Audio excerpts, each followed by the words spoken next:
So, this submission is a transcript of a comedic, play-by-play reaction to a hypothetical scenario where a wandering black hole enters our solar system and systematically destroys it. Let's look closely at the section discussing Jupiter's destruction, specifically the visual of the torn, glowing gas. Oh, that part is wild. It really is. But the current pacing feels a bit like a horror movie that relieves the tension way too early with a joke. I'm wondering if there's a way to better balance the comedy with that cosmic dread. Is there a risk that focusing solely on the rapid-fire humor might overlook the gravity of the visuals? Yeah, I think so. Because leveraging the juxtaposition of casual humor against immense cosmic destruction can significantly heighten the emotional impact of the commentary. Right, it's about contrast. Exactly. The weakness here is that the immediate pivot to jokes, like the Taco Bell reference during Jupiter's consumption, it undercuts the awe-inspiring scale of the event. It really does. Or when they immediately promise to physically fight the black hole like Omni-Man. Yeah, that makes the cosmic threat feel temporarily trivial.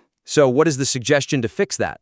The creator should modulate the pacing of the reactions, to let the gravity and sheer terror of the visual events breathe for a moment before introducing the comedic relief. Let the audience sit in it for a second. Spot on. There are several ways to execute this. For concrete examples, one option is to pause and audibly emphasize the terrifying heat and, the blue-white glow of Jupiter's torn atmosphere for a few beats. Just sit in that discomfort. Right. Sit in that discomfort before dropping the punchline about trying to punch the black hole away. Another option could be letting the sheer silence of the 95-year warning sink in. Oh yeah, before just brushing it off as a minute away. Exactly. Give it some space. And if you're going to let that dread breathe in individual moments, the overarching timeline really has to reflect that escalating tension. Definitely. So a key theme running through this material seems to be the ticking clock, tracking the threat from 100 years out all the way down to 9 days. It's a great narrative device.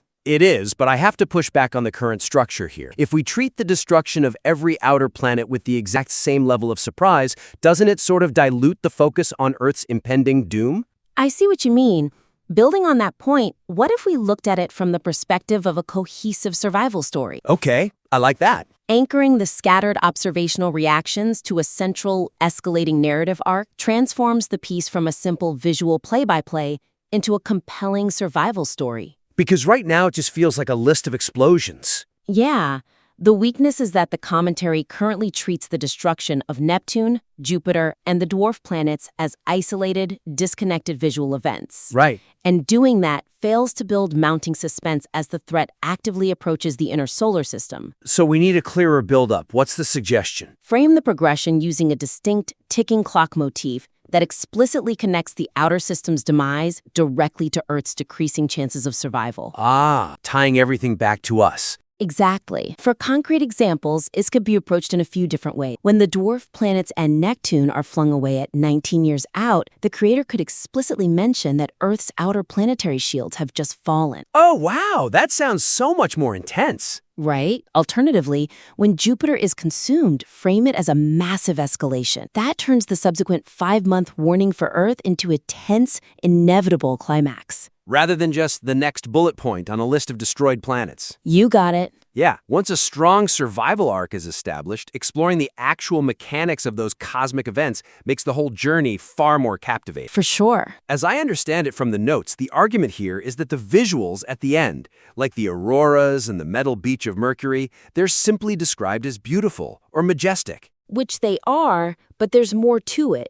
Right. It's like reacting to those visuals without questioning them is like watching a brilliant magic trick but never caring to guess how the illusion works. That is a great way to put it. Is the connection between the visual phenomena and their scientific causes fully established in the material, or is that an area to potentially bolster? Definitely an area to bolster. Integrating a layer of accessible scientific curiosity enriches the reaction, offering audiences intellectual engagement alongside visceral entertainment. So we get the laughs and a bit of thought. Exactly. The weakness is that the piece frequently points out the visual beauty of the destruction, such as the brilliant auroras lighting up Earth's sky before eternal night, but it stops short of wondering why these specific phenomena are occurring. Which leaves the commentary feeling a bit Superficial. Yeah, slightly superficial. So the suggestion is to introduce moments of constructive curiosity into the monologue. How so? Just ask speculative, inquisitive questions about the mechanics of the cosmic events unfolding on screen, even if the creator doesn't know the exact scientific answers.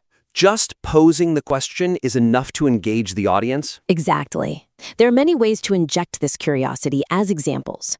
When observing Earth being slingshotted and blasted by radiation, the creator could briefly question out loud what specific kind of radiation causes a sky to light up right before the sun disappears. Oh, that's really cool. Or, when discussing the new system where surviving planets orbit the black hole, they could audibly ponder how a planet like Mercury could possibly function on a metal beach without a sun to provide heat. That makes the viewer start thinking about it too. Well, let's wrap this up. So our three main takeaways. Allow the cosmic dread to breathe before delivering comedic punchline. Connect the planetary destruction into a cohesive ticking clock survival arc, and inject genuine scientific curiosity about the visuals being presented. I really encourage the creator to experiment with these structural and tonal adjustments. It'll make a big difference. Absolutely. We'd love to see where you take this next, so please submit your revised work back in for another critique.